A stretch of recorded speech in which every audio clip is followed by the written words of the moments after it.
Good morning students. आज हम जानेंगे उपसर्ग के विषय में। उपसर्ग और प्रत्यय के विषय में जानने से पूर्व आइए एक शब्द को देखें और उसमें होने वाले परिवर्तनों के विषय में जानें। यहाँ आपके सामने एक शब्द है स्वच्छ।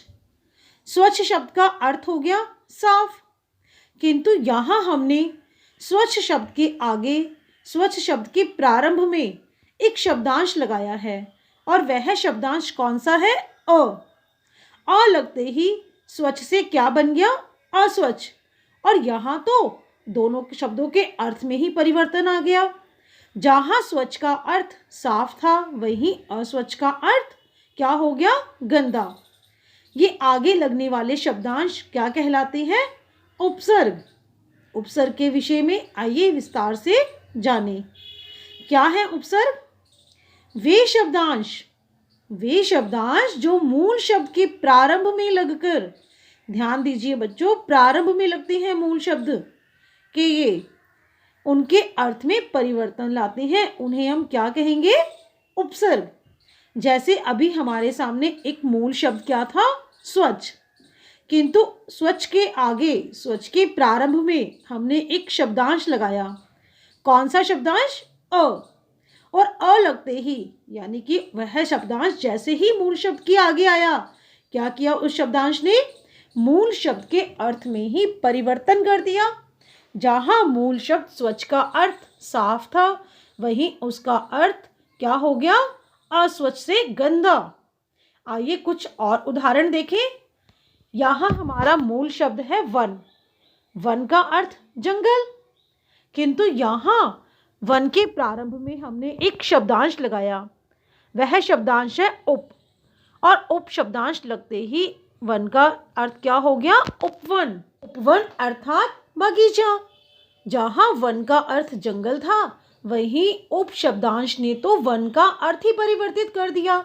अब वन का अर्थ हो गया बगीचा, यानी कि उप शब्दांश ने मूल शब्द वन के अर्थ में ही परिवर्तन ला दिया। आइए और उदाहरण देखें। पहिया मूल शब्द है हमारा पहिया। पहिया अर्थात पहिया, किंतु दो लगते ही पहिया का अर्थ ही परिवर्तित हो गया। दो लगते ही यहाँ अर्थ आ रहा है दो पहिए वाला, यानी कि पहले अर्थ था केवल पहिया, किंतु यहाँ दो उपसर्ग ने, दो शब्दांश ने पहिया का अर्थ परिवर्तित कर दिया। अब यहाँ इसका अर्थ हो गया है दो पहिए वाला। इस प्रकार से उपसर्ग किसी भी मूल शब्द के प्रारंभ में लगकर उसके अर्थ को ही पूरी तरह से परिवर्तित कर देते हैं। आइए कुछ और उदाहरण देखें।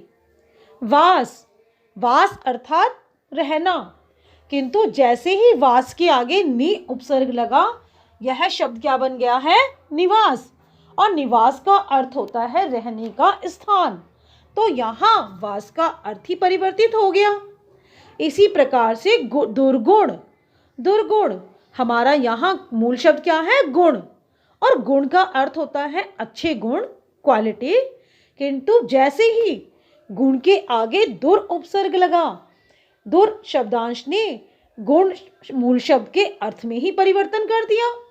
दुर उपसर्ग लगने से गुण शब्द क्या बन गया है? दुर्गुण, और दुर्गुण का अर्थ होता है बुरे गुण, तो यहाँ तो अच्छे गुण से क्या हो गया? बुरे गुण। इसी प्रकार से मूल शब्द है मूल्य।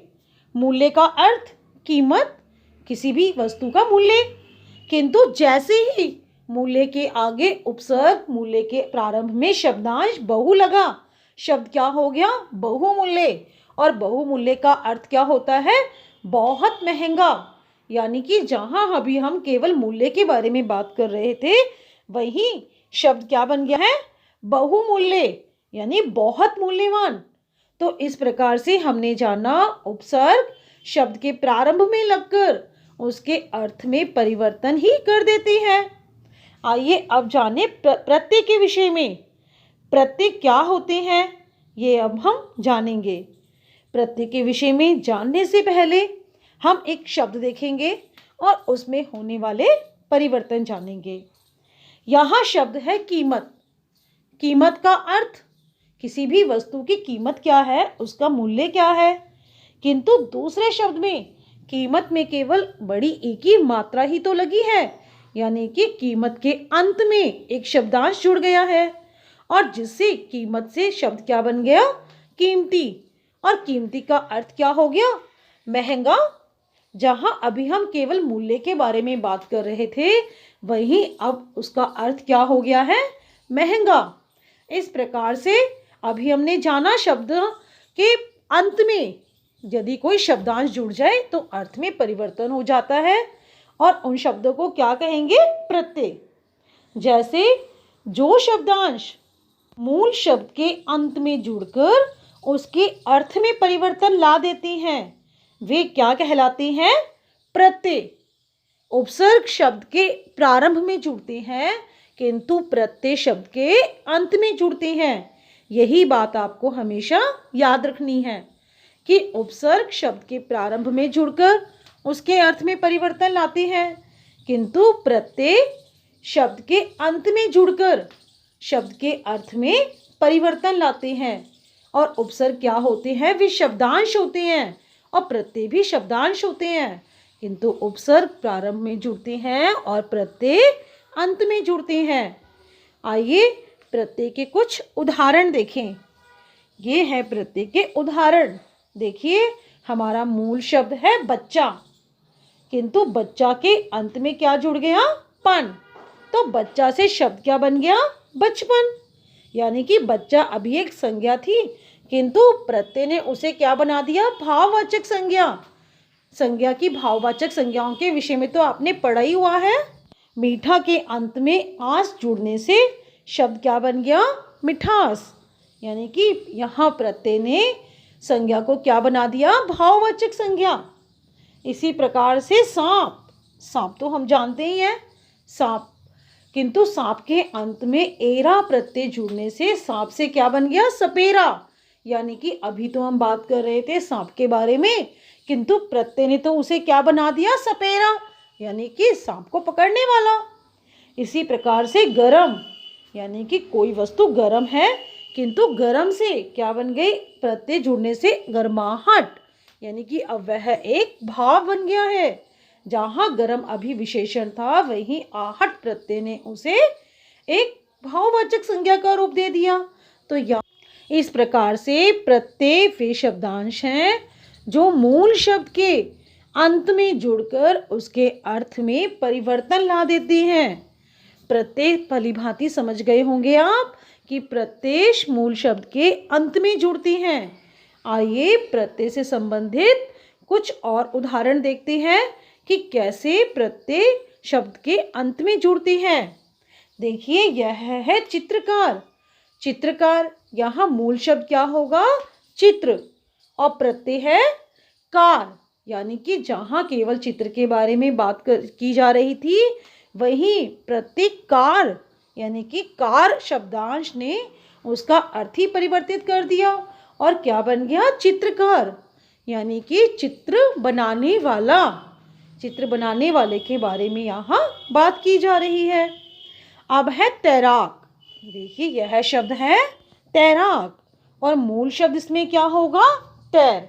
प्रत्यय आक, यानी कि क्रिया तैरने में यदि आक प्रत्यय जुड़ जाता है तो तैर से क्या बन गया, तैराक, यानी तैरने वाला। इस प्रकार से प्रत्यय शब्द के अंत में जुड़कर उसके अर्थ में परिवर्तन कर देते हैं। आइए अगला शब्द देखें कि कौन सा मूल शब्द है और इसमें कौन सा प्रत्यय है। यह है बुढ़ापा। मूल शब्द होगा बूढ़ा और प्रत्यय होगा आपा। इस प्रकार से बूढ़ा संज्ञा में यदि आपा प्रत्यय जोड़ दिया जाए तो क्या बन गया, बुढ़ापा, यानी कि भाववाचक संज्ञा बन गई। इस प्रकार से प्रत्यय शब्द के अंत में जुड़कर मूल शब्द के अर्थ में परिवर्तन लाते हैं। आशा है बच्चों आप उपसर्ग व प्रत्यय भली भांति समझ गए होंगे। धन्यवाद।